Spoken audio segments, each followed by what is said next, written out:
Hydration মানেই শুধু বেশি পানি খাওয়া এই ধারণা পুরোপুরি সঠিক নয়। বিশেষজ্ঞরা বলছেন শরীরকে সঠিকভাবে হাইড্রেট রাখতে শুধু পানি নয় বরং পুষ্টি ও ইলেকট্রোলাইটের ভারসাম্য প্রয়োজন। শরীরে পানি ধরে রাখতে গুরুত্বপূর্ণ ভূমিকা রাখে সোডিয়াম, পটাশিয়াম ও ম্যাগনেসিয়ামের মতো খনিজ।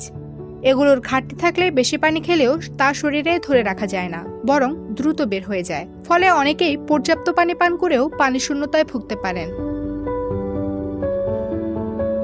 একসঙ্গে অতিরিক্ত পানি পান করাও কার্যকর নয়। শরীর ধীরে ধীরে পানি শোষণ করে। হঠাৎ বেশি পানি খেলে কিডনি তা দ্রুত বের করে দেয়, ফলে কাঙ্ক্ষিত উপকার পাওয়া যায় না।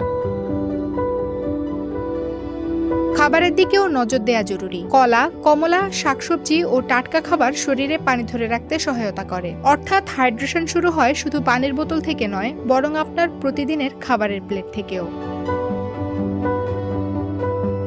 অন্যদিকে কফি, সোডা বা অ্যালকোহল জাতীয় পানীয় অতিরিক্ত গ্রহণ করলে শরীর থেকে পানি বের হয়ে যায়। তাই এসব পানীয় গ্রহণে সংযম প্রয়োজন।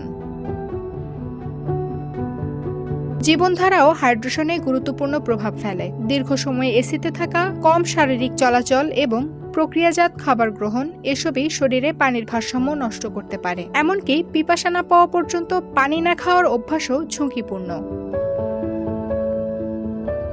চিকিৎসকদের পরামর্শ অনুযায়ী পিপাসা লাগার আগেই নিয়মিত অল্প অল্প করে পানি পান করা উচিত। পাশাপাশি ফল ও সবজি খাওয়ার অভ্যাস বানানো প্রয়োজন। সব মিলিয়ে সঠিক হাইড্রেশন মানে শুধু পানি পান নয়, বরং সুষম খাদ্য, সচেতন জীবনধারা এবং শরীরের প্রয়োজন অনুযায়ী যত্ন নেওয়ার একটি সমন্বিত প্রক্রিয়া। Campus Times desk.